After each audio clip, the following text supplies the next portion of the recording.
Oh, it says it already exists. Okay, well, and maybe I tried that earlier in a previous go through the thing. Okay, let's add a project. Okay, we'll do something on air. So we click OK. So now we have a new project space created called air. And you'll see all the projects that you have, ones you've done before, will be listed here. So whatever you're planning on, and you can rename them or delete them, export them. Now, when you export a project, like if I take the one on ice, for example, and I open that project, you'll see the various things I have, the resources that I've saved to that workspace. So I have some videos, and I have that piece of Wilkie's land that I just added a little bit added earlier. You can delete individual parts of the workspace if you need to. So if you didn't want that one, for example, if you decided you didn't need this one, you can delete it, and that will be gone from the workspace. Now, the critical and the most important thing about this workspace is that you can invite people to the workspace. So if the teacher has put together a number of resources, and they're all in the workspace, and it's ready now for the children to access. If you wanted them to access that somewhere else, you can send an email to them, and you can type in an email address here with your name and your email, and you click submit. Or likewise, teachers who wanted to share resources with each other could share their workspaces with other teachers by doing the same thing, just sending them an email, and that allows them to come in and look at the workspace you have created. So that's a very important area of it.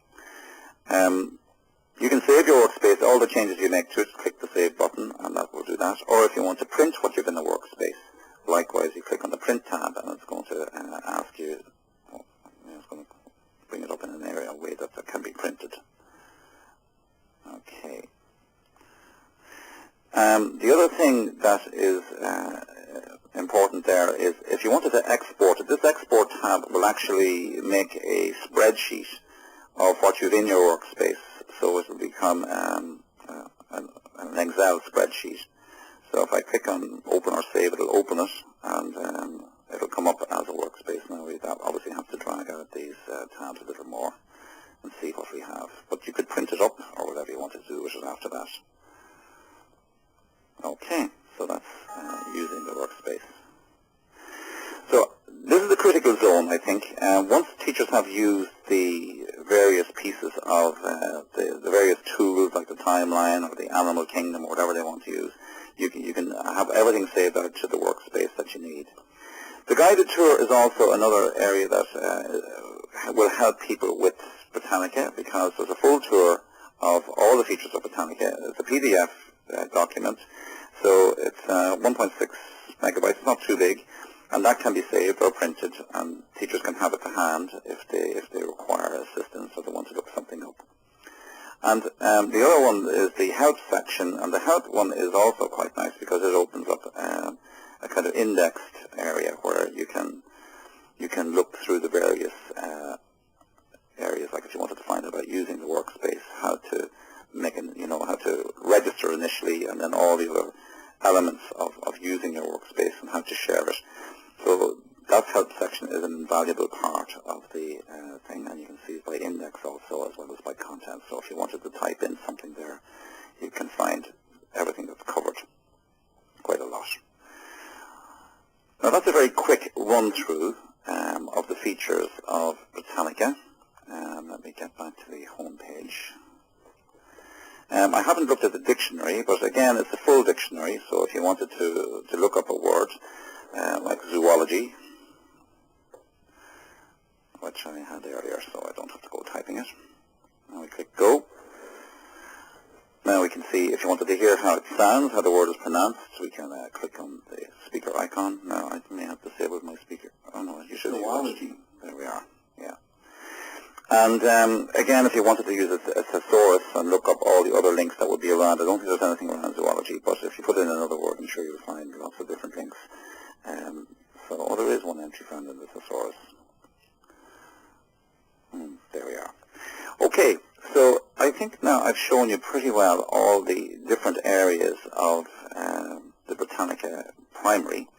Clicking on the logo, the main logo for Britannica Online, brings you back to the very home page. So if you wanted to have a look at the student area, you can again see that this is an area that's designed for students themselves to use if they're doing any research or they're investigating anything for something they're learning about. And they can explore by topic, and again they have various features that are similar to the other page, and they can use that themselves as well. So let's just get back, and I think now I'll bring this back up. Okay. Oh yeah, no, I didn't see some of the questions there since I was sharing my workspace. Everything got turned off.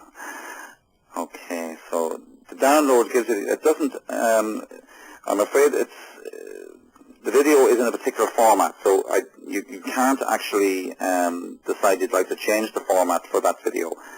You right-click and save it.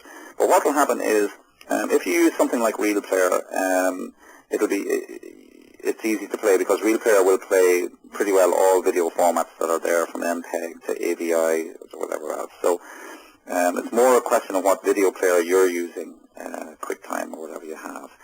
So, save out your videos into a folder for yourself, and then just you decide what player you want to use to watch it after that. Now, that's pretty well all I have to say. Has anybody got anything they'd like to ask, or any comments they want to make? Okay, well, thanks a million, Cliff. Yeah, there was a few coming in the Q&A bit. If people would like to just type anything that they thought of during the whole presentation, just maybe type it in now into the chat, and then people will be able to see it and answer. Well, I can see it now. Like when you share your desktop, all that WebEx gets minimized down to you don't see what's going on. Yeah, exactly. So if any people have questions, I'll just give you a few seconds now to type them in. So yeah, bash away if anyone does, and if it's ready to answer them. Sorry again for the start. It's a shame I didn't think about the phone till someone suggested we could have done that. So I was kind of hoping the sound would get better, etc. But the last 20 was perfect. So okay. Well, I hope the rest of it is usable once it's recorded.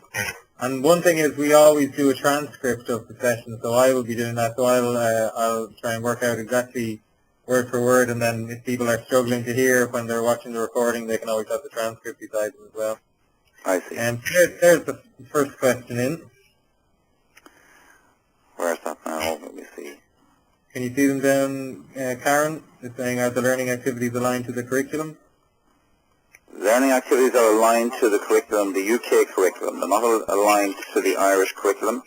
So, but if you click on when I was showing you there, the link to the curriculum that's available, you'll see all the different learning objectives for every resource. And it's easy enough then to take those and match them up to our own curriculum objectives if people want to do that. There's one here as well in the Q&A. You might not see it. Will it be available to teachers outside school? It's really good to be able to customize it, but that's homework. Yeah. I know the NCTE are looking at some way of making it available outside of the school's broadband network. I would hope will be addressed over the coming months, and that hopefully when teachers come back in September, they'll be able to use these resources from any computer with their own login. That will be probably based on something to do with their teacher registration. Okay, so I don't know if you can see the response. Yeah, I can see that, yeah. There was some questions earlier. I'll see, can I find them back in the chat. Yeah, I'm just looking back through a lot of stuff about the echo. Yeah.